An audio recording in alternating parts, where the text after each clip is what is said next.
Have you ever wondered why you irresistibly crave sweets while other people are pretty much normal around them? And also how you can get over this food craving? Well, today that's what we're going to be covering. We're going to be covering the overview of a theoretical framework that explains why you have cravings, why you're not abnormal. You actually are just deprived. And I'll show you why in a little bit. The second thing we're going to cover in this video is a safe food technique where you can use to actually eat some of these foods and get over the feeling of deprivation around these foods so that they're normal. You know how people, they might just walk by a candy bar or walk by the candy store and they don't like feel like their head is like on a magnet. They don't feel like they have to think about it. They just walk by and it's just part of their day. And you might wonder like, wow, like that's great that this person is normal and that they like eating healthy foods. But for me personally, I just crave unhealthy foods. It's like I'm a messed up person inside. There's something wrong with my biology. And I'm here to say that there's nothing wrong with your biology. You're just been deprived. So if you do like this message, if you do like this video, if you find this content useful, give it a thumbs up, leave a comment. At the end, I'll summarize with an exercise so that you can apply it to your life. Try that out, leave a comment. Okay, so let's get into this. The first few minutes are just going to be giving a context so you can understand food cravings. This is really, really important, okay? Now, we're going to be covering concepts that I've already covered before, like the what the hell effect, rigid rules, deprivation. So if you want to go ahead and just, if you're familiar with these things, you can just skip forward into about minute 10, minute 12, where I actually get into the safe food techniques so that you can apply these concepts and get over food cravings. So the background information is understanding deprivation. And by teaching this, the biggest obstacle I hear someone say is, yeah, but I do allow myself to eat ice cream. I do allow myself to have, X, Y, and Z. I do allow myself to have peanut butter, but I can't get over the cravings for peanut butter or cake or whatever they say. I do eat cake, but I still crave it irresistibly. And so the first thing is understanding there's more than just physical deprivation. Physical deprivation, very easy to understand. If you are starving, you're gonna go ballistic. You're gonna lose control. Your stomach and gut are gonna take over your mind and they're gonna make you eat. That's why at the end of those Holocaust marches, I'm Jewish, I'm familiar with Jewish history, but at the end of the Holocaust marches, they would march all the Jews to the camps, and some of these camps, the camps were liberated by the Allies, and so after a long march, the Jews would actually be free. And so in their freedom, they were given basically unlimited access to food, and they'd been starving. And they actually had to restrain the Jews from eating because they would eat uncontrollably and end up incredibly sick. So they'd have to restrain them because they were they were starving, so they were leaping on food. So when you're starving, you're going to go out of control, you're going to binge, you're going to crave those foods irresistibly. Now you might say, but I'm not starving. And there's this key concept, emotional deprivation. This is the key concept that I try to get through to people.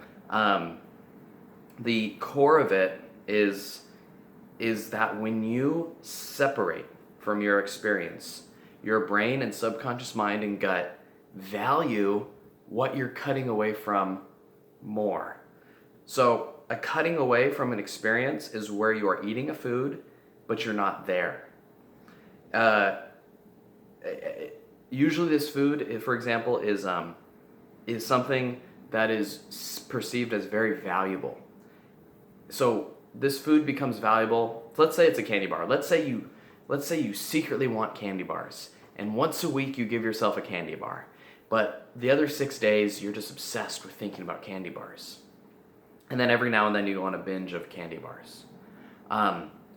What happens when you go on a binge of candy bars is oftentimes you are not connected to the experience.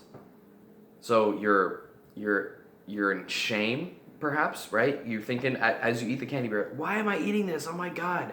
Or you're just kind of off in like la la land almost. You're not tasting it. You're disconnected. There's a split in the conscious mind. Um, Another thing might happen is where you feel really, really guilty right afterwards. And the guilt and shame, that's all you notice. That's all your conscious mind notices. So this incredible guilt and shame, that disconnects you from the experience.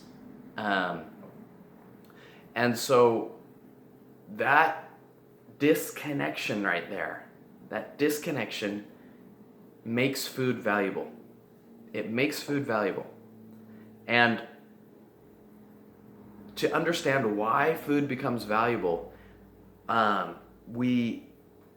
you have to understand that the foods that you normally have access to, that you have permission to eat, that you have permission to enjoy, where there's no shame, no guilt, no unhealth, no food labeling like, oh, too many calories or whatever. Like, let's say, like for maybe a typical example for someone is like a stereotypical food like an avocado. I don't think most people have guilt about eating a little bit of an avocado. They just eat it. It's pretty normal. There's no shame, there's no guilt, and there's no there's no going into la la land. They just eat the avocado. It's just that. They're there, they're not disconnected, and because they're there, the avocado is just an avocado.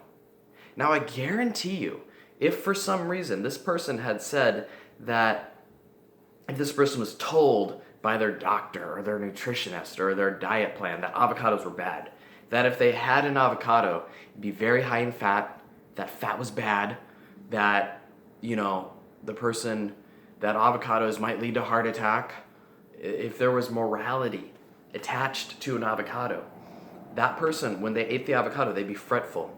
They'd be thinking, oh my God, I shouldn't be doing this. Oh my God, I'm eating an avocado. I'm a bad person. I always lose control over avocados. God damn it. They'd be in their head. They'd be disconnected from the experience. It'd be very unpleasant.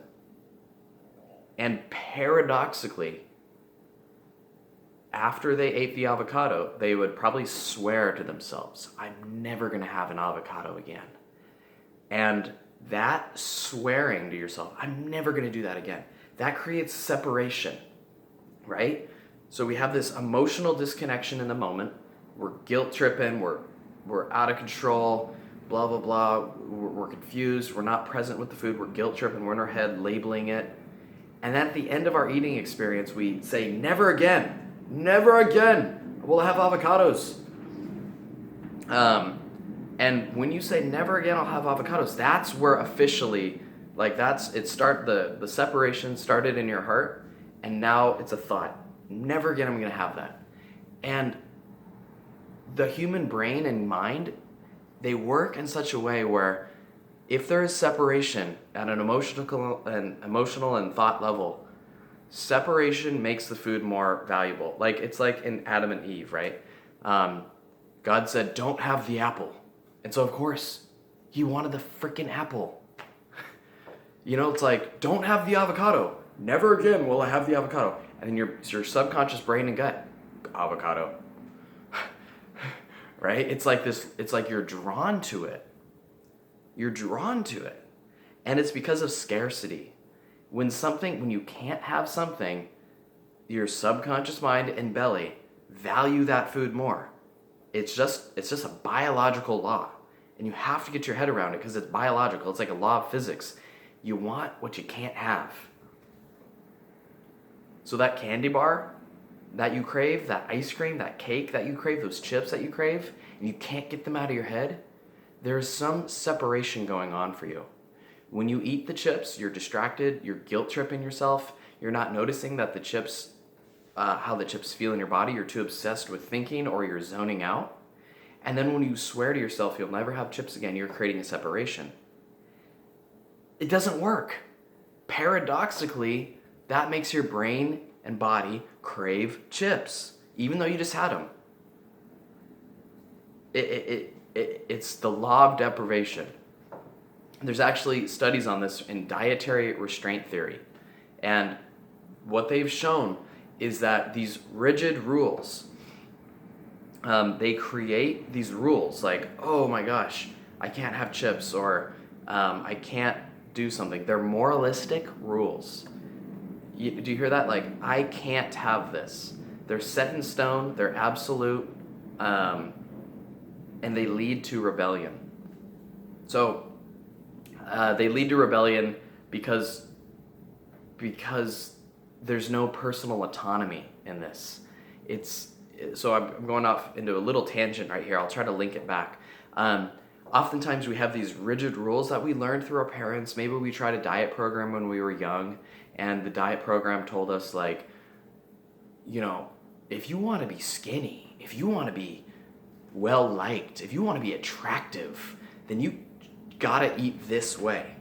And we might have intellectually forgotten those rules, those sayings that the diet program or our parents or our doctors, they told us, but internally we have internalized them. We've remembered these rules and have them as judgments. Thou shall not eat sugar.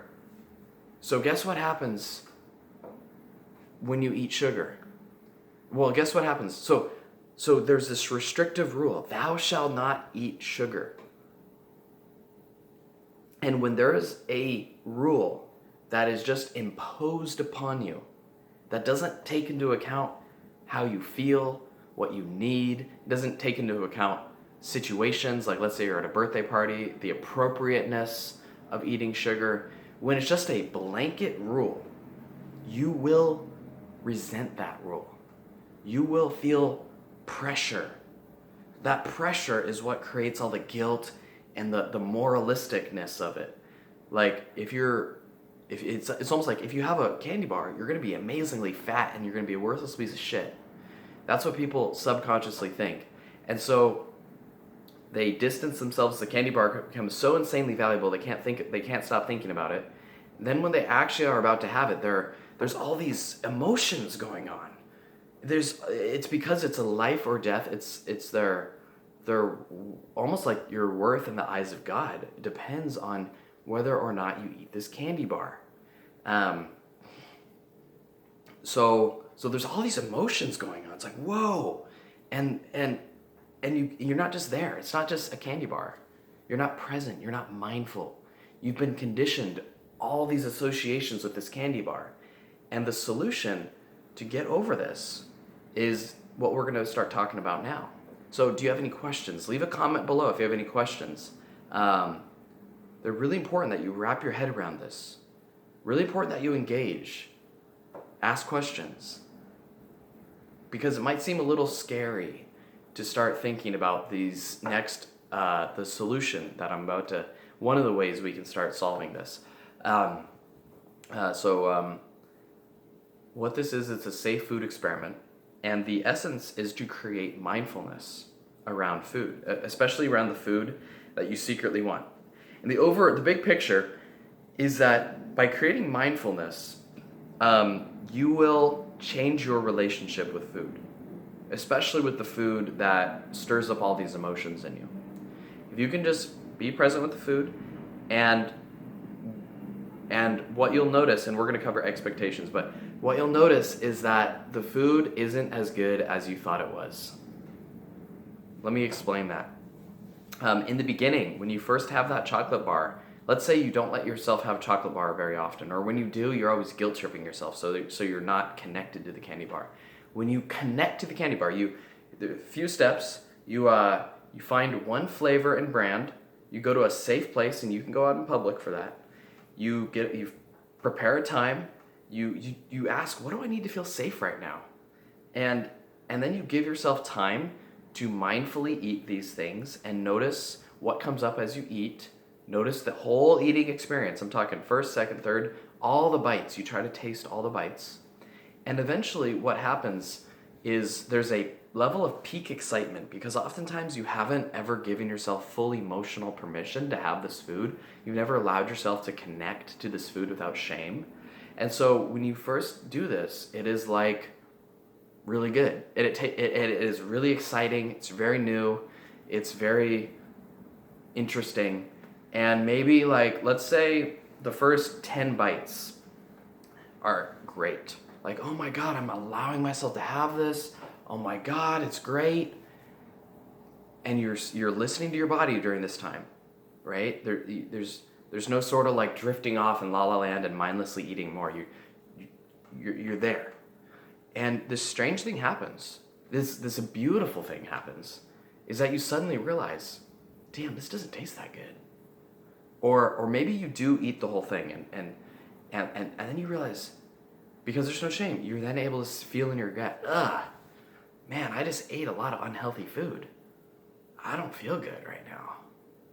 And you don't judge yourself. You need to expect that this will happen. You need to expect that you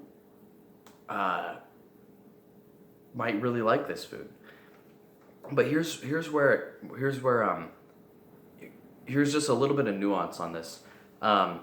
First of all, the things we said, find a flavor and a brand. So if you have some questions about that, what that means is you take your food. Let's say it's ice cream, right? You binge on ice cream and you have these cravings for ice cream.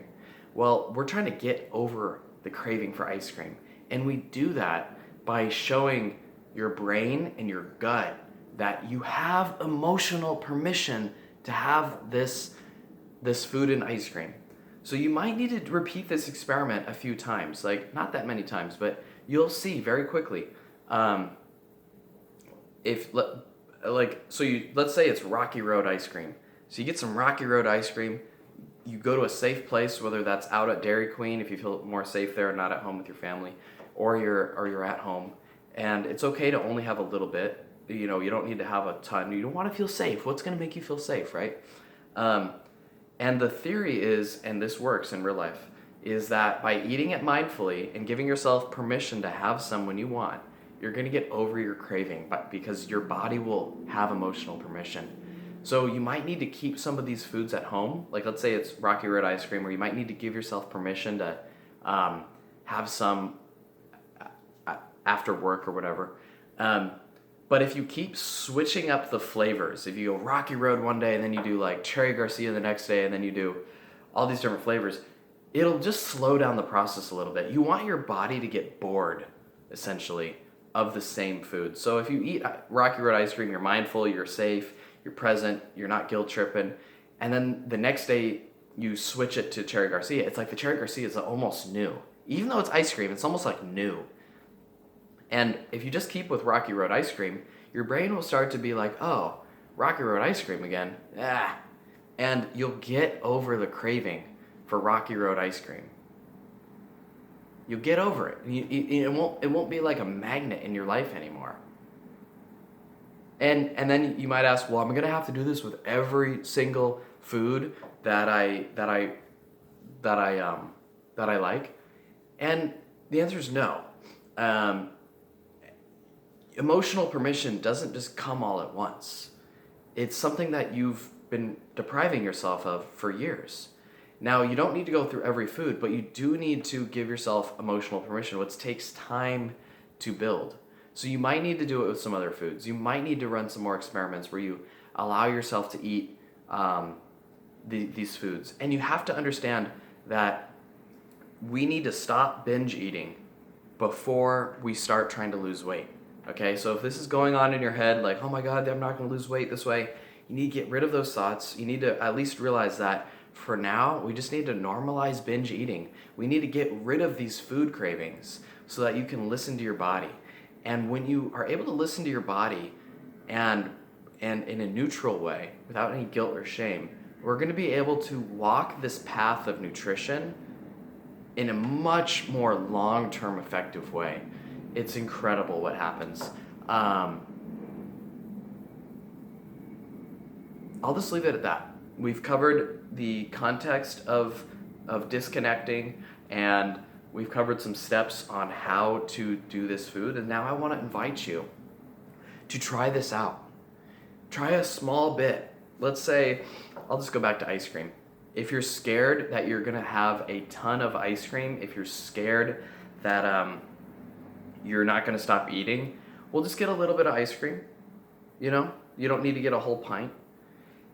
Get safe, allow yourself to feel safe, have some time for yourself, allow yourself to eat this ice cream, notice what comes up, notice how it tastes, right? Keep noticing how it tastes, don't zone off, put your phone down. Notice when it doesn't taste good anymore. And notice how your body feels afterwards.